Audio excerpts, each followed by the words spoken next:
তারা বুঝতে পেরেছে যে তাদের এবারের হয়তোবা ফাঁসিও হতে পারে। সম্মানিত দর্শক শ্রোতা, পরম সৃষ্টিকর্তা যিনি অসীম দয়ালু, শুরু করছি তার নাম। বাংলাদেশের রাষ্ট্রপতি হচ্ছেন জনাব শাহাবুদ্দিন চুপ্পু। তিনি বর্তমানে দেশ পরিচালনা করছেন। তাকে সহযোগিতা করতেছে সেনাবাহিনী ও ডক্টর ইউনূস চেষ্টা করতেছে সহযোগিতা করার জন্য, কিন্তু উল্টো বিলে সেনাপ্রধান এবং রাষ্ট্রপতির দিক নির্দেশনায় চলার কার্যক্রম শুরু। একটা কথা মনে রাখবেন, রাষ্ট্রপতি সর্বময় ক্ষমতার অধিকারী। একটা দেশের রাষ্ট্রপ্রধান তিনি হচ্ছেন রাষ্ট্রপতি। তো এই রাষ্ট্রপতিকে নিয়ে এখন নানান জল্পনা কল্পনা। ডক্টর ইউনূস বাঁচার তাগিদে প্রথমে আবেগের বশত ভুল সিদ্ধান্তে উপদেষ্টা মণ্ডলীতে আসছেন, কিন্তু তিনি পলিটিক্যাল ম্যান না হওয়ায় তিনি উপদেষ্টা মণ্ডলী কি বা উপদেষ্টা কি এটা সম্পর্কে তার অতটা অভিজ্ঞ নয় রাজনীতির প্ল্যাটফর্মে। উপদেষ্টা হচ্ছে একটা রাজনৈতিক কমিটি হতে পারে, একটা উন্নয়নমূলক কাজ হতে পারে, যে কোনো সেক্টরে শুধুমাত্র তারা একটু আলোচনা মানে ওই বিষয় সম্পর্কে তারা একটু জ্ঞান দেওয়া প্লাস দেখাশোনা করা, এর বাহিরে কোনো ক্ষমতা তাদের নেই। যেমন মনে করেন আওয়ামী লীগের উপজেলা আওয়ামী লীগ কমিটি আছে, বা উপজেলা বিএনপি কমিটি আছে, বা উপজেলা জাতীয় পার্টির কমিটি আছে। এখানে বয়স্ক যারা, মুরব্বী যারা, তারা তো একটা জায়গায় রাখা দরকার, সেই হিসেবে তাকে উপদেষ্টা হিসেবে রাখা হয়েছে। এই হলো উপদেষ্টা। কিন্তু উপদেষ্টা আর কি পাওয়ার, কি কাজ, এটা ডক্টর ইউনূস সহ আসিফ নজরুল তারা রাজনীতি সম্পর্কে যদি বুঝতো, তাহলে এই উপদেষ্টার কতটা গ্রহণযোগ্যতা দেশে বিদেশের বাইরে, তাহলে তারা বুঝতো। কিন্তু তারা তারা হলো এনজিও নীতি, আর একজন হলো ওই কি বলবো, তার কথা আমি না বলা উচিত নয়, আমি বলতে চাই না আসিফ নজরুলের কথা। আসিফ নজরুল হচ্ছে এখানে 2 দিন ওখানে 2 দিন, বাল্যে বাসপি কয়দিন, এই একটা আঞ্চলিক ভাষা আছে আর কি বলে মানুষ। যাই হোক, এখন সেনাপ্রধান হচ্ছে রাষ্ট্রপতি এবং সেনাপ্রধান একই সুতায় গাঁথা, এবং তারাই দেশের সার্বিক পরিস্থিতি নিয়ন্ত্রণে এবং তারা দেশে পরিচালনা করছে। যদিও দুর্বৃত্তায়ন কিছুদিন করেছিল, কিন্তু তারা এখন হারে হারে টের পাচ্ছে। তারা হয়তোবা আর তারা বুঝতে পেরেছে যে তাদের এবারের হয়তোবা ফাঁসিও হতে পারে। বঙ্গকন্যা শেখ হাসিনা তিনি জানে এবং বহির্বিশ্বের সকলে জানে যে তিনি রাষ্ট্রের প্রধানমন্ত্রী, সংসদের সকল এমপিরা আছে।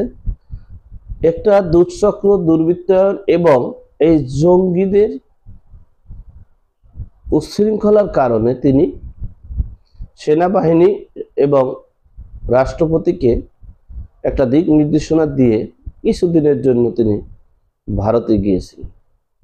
কিন্তু এই দুর্বৃত্তায়ন জঙ্গিরা মনে করছে যে মনে হয় চাপে পড়ে মনে হয় পালিয়ে গেছে, শেখ হাসিনা আর আসবে না। সমীকরণটা একবারে সহজ। এখন দেশে সেনাবাহিনী এবং রাষ্ট্রপতি এই দুজনই দেশ পরিচালনা করতেছে, আর সেখানে প্রধানমন্ত্রী হিসেবে বঙ্গকন্যা শেখ হাসিনাই আছেন। শেখ হাসিনার অনুপস্থিতিতে একটা উপদেষ্টা মণ্ডলী থাকে, সেটা কৌশলে রাষ্ট্রপতিই করেছেন এদেরকে। রাষ্ট্রপতি যেই এক প্রজ্ঞাপনের মাধ্যমে সকল মামলা খারিজ করতে পারে, একটা প্রজ্ঞাপনের মাধ্যমে মৃত্যুদণ্ড আসামিকে জামিন দিতে পারে, একটা প্রজ্ঞাপনের মাধ্যমে দেশ রক্ষার্থে সংসদ পুনর্বহাল করতে পারে। কিন্তু ডক্টর ইউনূস সেটা এখন বুঝতে পেরে গতকালকে তিনি সেনাপ্রধানের সাথে কথা বলতেছে এবং সেনাপ্রধানকে বলতেছে রাষ্ট্রপতিটা কিভাবে নেওয়া যায়। আসলে তো এই সেই চেষ্টা, এবং যদি সেটা না করা হয় তাহলে আমি হয়তো বা দেশের যে সার্বিক পরিস্থিতি নানান জায়গা থেকে এবং সারা বাংলাদেশে উত্তাল মিছিল, হরতাল, অবরোধ, এমনকি সারা বাংলাদেশের ছাত্রলীগ নেতাকর্মীরা ন্যায়ের পক্ষে বেরিয়ে আসছে রাজপথে। সুতরাং দেশবাসীকে বলবো, আপনারা লক্ষ্য করছেন কিনা জানি না, প্রধানমন্ত্রী কিন্তু কখনোই বিচলিত না। অনেকে মনে করতে পারে যে সে জীবন নিয়ে কোন রকম পালাই গেছে, তিনি আর বাংলাদেশে আসবে না, আসতে পারবে না, বা আসা সম্ভব না, আসলে ফাঁসি হবে। কিন্তু একবারও দেখছেন আপনারা শেখ হাসিনা বিচলিত না? তাহলে শেখ হাসিনা জানে বাংলাদেশের প্রধানমন্ত্রী সময়ের ব্যবধানে শুধু একটু দেশের মানুষ একটু বুঝুক। কিছু মানুষ আছে না, স্বার্থের জন্য দেশটাকে বিক্রি করতে পারে, স্বার্থের জন্য দেশটাকে ধ্বংস করতে পারে, স্বার্থের জন্য বিবেককে ধ্বংস করতে পারে। সেই লোকদেরকে একটু দেখানোর জন্য শুধুমাত্র বঙ্গকন্যা শেখ হাসিনা দেশে আসেন না। তিনি কিন্তু ইচ্ছা করলে যখন তখন দেশে আসবেন এবং যখন তখন আসতে পারবেন, এটা তার মুখের কথা।